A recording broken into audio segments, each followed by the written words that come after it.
Chef Carlos, this guy is full of energy.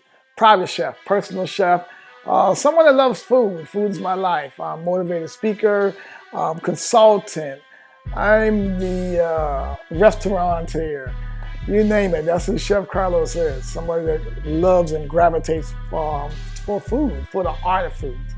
I'm an artist. My inspiration comes from my mother and my grandmother. Actually, I live in a city, Charleston, South Carolina, where I was born and raised, in a place where we didn't have the opportunity to become a chef. So I was inspired by my grandmother and my mother that you can be anything you want to be. So I stayed around those guys in the kitchen and taste their food and sticking my hands in the pot.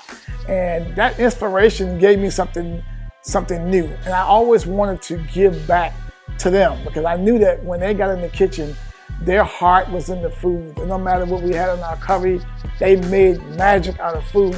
And so just seeing that was inspiration, you know, the God's given gift to be able to prepare food and make your food and make your face smile. That's my slogan anyway, food that make your face smile.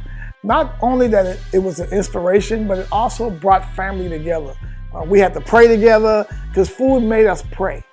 Food made us love each other, you know, so we learned to have dinner together. I think that's what society needs to get back to, the inspiration. And that's my drive right now, to make sure that we can get food back to a place where it brings the family, it brings love back in the house, you know, because love conquers a multitude. So we want to be able to bring food to a place where now we're changing lives and homes. So I'm inspired by that from my grandmother and my mother, who was fabulous chefs.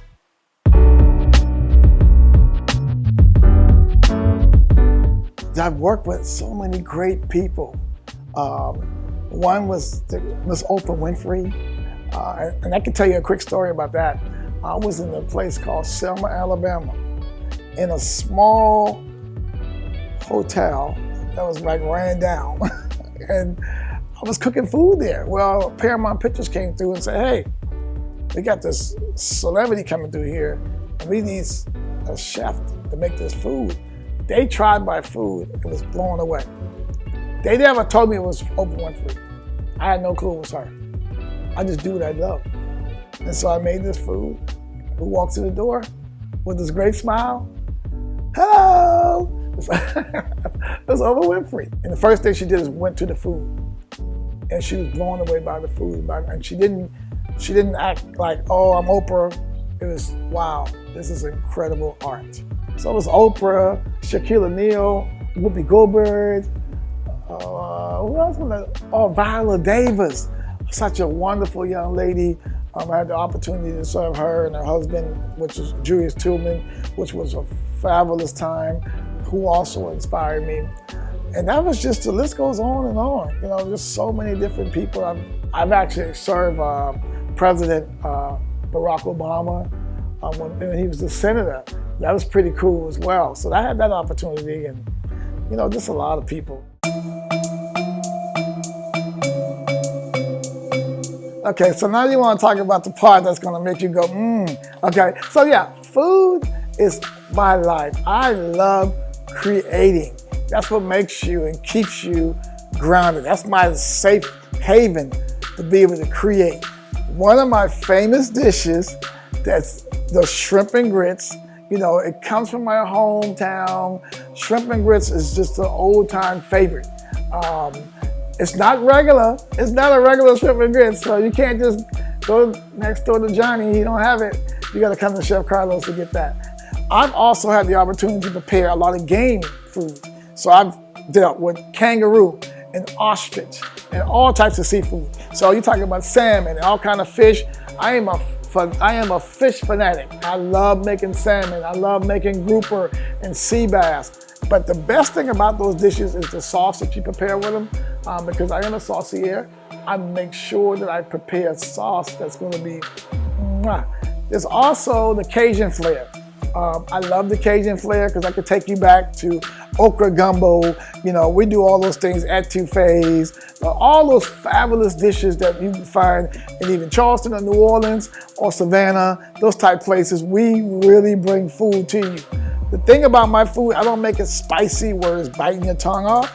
No, I'm gonna make it where it's gonna bring you the flavor, because I deal with herbs. I love herbs, rosemary, thyme, basils, tarragon, all those great spices and herbs that's part of the earth that I love dealing with. And I make my food with those things so you can still have fun with food, which has been a myth.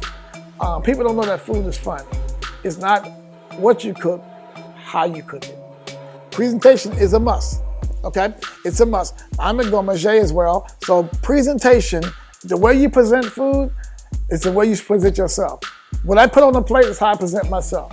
I don't go anywhere without a haircut or a shave.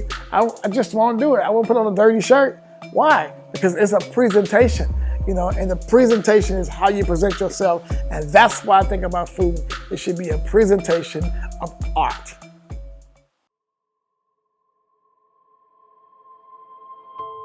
A lot of people didn't have the opportunity or their finances to afford school. And so some of the high-name chefs would not give the opportunity. I, for one, was one of those young kids back in South Carolina where we can only just cook in the kitchen, bus tables. Well, I also want the opportunity to become a chef. That opportunity was not given. I had to actually take that opportunity. And because I've taken the opportunity, one of the vows I made that I would give back what I have to other young people in poverty-stricken areas and folks that don't have the opportunity.